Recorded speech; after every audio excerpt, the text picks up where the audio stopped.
नमस्कार, मेरे सभी श्रोताओं का स्वागत है। आज का जो मेरा कथन है उसका शीर्षक है कसौटी। एक मेहनती आदमी था, अच्छी तरह मेहनत करता था। जब गर्मियों का मौसम होता तो वो मिट्टी के बर्तन बेचता था और उसकी अच्छी कमाई हो जाती थी। और जब वो ख़त्म होने को होता और इसमें अच्छी कमाई होती थी। और ये काम आषाढ़ महीने में शुरू होता था और 2-3 महीने तक उसका ये काम चालू रहता था। और जब ये काम ख़त्म हो जाता तो वो ईंट के भट्टे में ईंट बनाता था, वहाँ से भी उसकी अच्छी इनकम हो जाती थी। और जब बरसात का मौसम आता था तो वो सब्जियां बेचा करता था। उसकी पत्नी उससे लड़ाई करती थी कि क्या तुम अलग अलग काम क्यों करते हो, एक ही काम करो ना। तो उसने कहा भी कोई भी एक काम ऐसा नहीं जो 12 महीने चलता है। तो अच्छा, मैं जैसे जैसे ऋतु होती है मैं वैसे हिसाब से काम कर लेता हूँ। और दूसरों ने भी उसको समझाया, भाई जो वो कर रहा है बिल्कुल ठीक कर रहा है, गलत नहीं कर रहा। तो उसको एक बार ऐसा हुआ कि उसको ईंट के भट्टे में एक लाल रंग का हीरा मिल गया।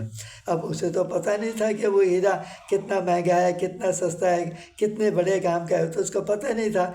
जब इस तरफ काम ख़त्म हो गया तो वो सतलुज पार करने के लिए दूसरी तरफ गया। वहाँ पे नाव जो लेके आदमी को इस पार से उस पार लेके जाता था, उसने सबसे पहले तो ख्वाजा के लिए कुछ मांगा। तो सब ने जितना जितना पैसा था उसने दिया और उस आदमी ने भी दिया। और वो जब दूसरे तरफ ले गया तो उसने भाड़ा मांगा कि मैं मेरा भाड़ा दो। तो उसने कहा अभी मेरे पास तो पैसा नहीं है। तो फिर बोला कि अब क्या होगा। तो उसने बोला मेरे पास ये लाल रंग का एक पत्थर है, आप वो ले लो। तो बोला ठीक है, मैं ले लेता हूँ।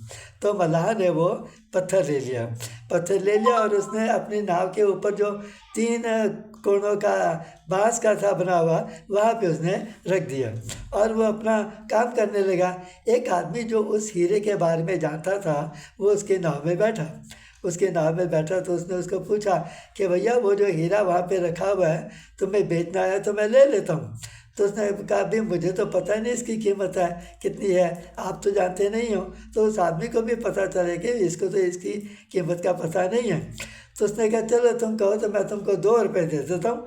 तो उसने कहा चलो 2 रुपये मिल रहे ये भी बहुत है। तो वो उसने 2 रुपये में बेच दिया। जब बेच दिया तो वो आदमी ने मल्लाह से कह रहा भी मुझे पहले निकाल के दो। तो वो जब निकालने लगा तो पता नहीं क्या हुआ, कुछ उसका हाथ उसका पाँव हट गया तो वो हीरा नीचे आके गिर गया और चकनाचूर हो गया। और उस हीरे से आवाज़ ही, अरे बेचारा कुम्हार, उसको तो पता नहीं था लेकिन तुम्हें तो